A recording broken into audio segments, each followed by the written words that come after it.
es la institucionalización o la búsqueda de la institucionalización de la enseñanza formal de la arquitectura, mientras el Alarife ya está perdiendo en el... Entonces mucha gente piensa, los Alarifes llegaron por Cartagena y llegaron a Santa Fe de Bogotá.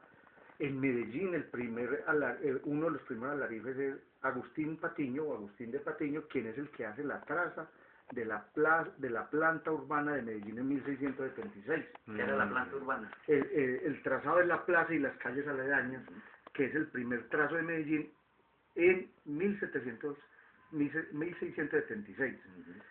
Es decir, que los Alarifes están muy tempranamente en el mundo novohispano, en la Nueva Granada, y en el siglo XIX comienzan a desaparecer paulatinamente. La presión con la República y las reformas bajo el principio de la libertad de ejercicio de las profesiones, claro, determinan el fin de los gremios, y entonces el Alarife se va disipando y va quedando de pronto de manera marginal en las sociedades de auxilio mutuo, en las sociedades de artesanos, etc. Los últimos Alarifes todavía resisten, y hay una escena bastante conmovedora, y es que en 1900 entierran en Bogotá el último Alarife. En 1900, que ya es casi que un anacronismo. Mientras que ya en ese momento el arquitecto es reconocido socialmente, y ya ha habido varios intentos de enseñanza en diferentes instituciones. Claro, pero entonces digamos que había una serie de disciplinas y profesiones que eran usuales o comunes en el siglo XVIII, XIX aquí, pero el arquitecto todavía no está como unido en la mentalidad, ¿cierto?, de los que van a estudiar eso, de los que les gusta. Entonces se decía Luis Fernando González que la gente tenía que ir a estudiar arquitectura a otro lado porque aquí no se podía. ¿Cuál era la resistencia que había frente a esa disciplina? Sí, realmente tenemos una tradición escolástica, de la enseñanza escolástica, la jurisprudencia, la teología y la medicina. Y los primeros intentos prácticos, que eso lo estudia un historiador norteamericano, cuando señala que las élites y la clase dirigente no le gustaba untarse en lo práctico. Entonces, el ingeniero, que es el primero de esas profesiones liberales que entra e irrumpe contra esa triada escolástica, pues no era muy bien visto.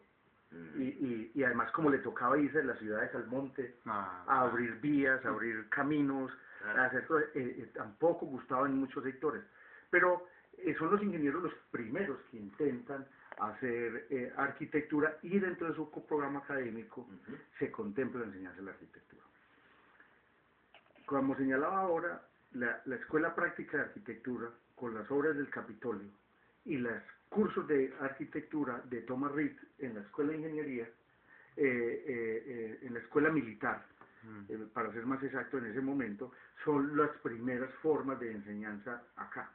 Pero algunos, con los vaivenes del siglo XIX, en los cierres acordémonos que incluso en el gobierno de José Hilario López se da libertad de títulos, cualquiera podía ejercer cualquier cosa, y entonces no había título de médico, nada. Eso acabó con estos primeros intentos, buscando el beneficio popular. A la larga terminó perjudicando, porque entonces las élites inventaron sus formas de o irse al extranjero o algunas instituciones. Entonces, por ejemplo, en Santander se crea un colegio superior a la manera de los colegios norteamericanos, de las escuelas norteamericanos, de Victoriano de Diego Paredes. Es muy bello, es una historia bellísima que dura 10 años, es un sueño liberal, extraordinario, donde se traslada el campus norteamericano a Piedecuesta, Santander, que era la segunda ciudad de Colombia en importancia en ese momento, y Victoriano de Diego Paredes e hijos crean un instituto donde se enseñaba fotografía. ¡Qué maravilla! Había laboratorio de fotografía, estamos hablando de 1850, y aparte de eso, había enseñanza de arquitectura. Era muy interesante porque al final del curso los mejores alumnos daban lecciones finales, y asistía la población de Piedecuesta, Santander, se triplicaba. Claro, porque las familias familias y de... exactamente.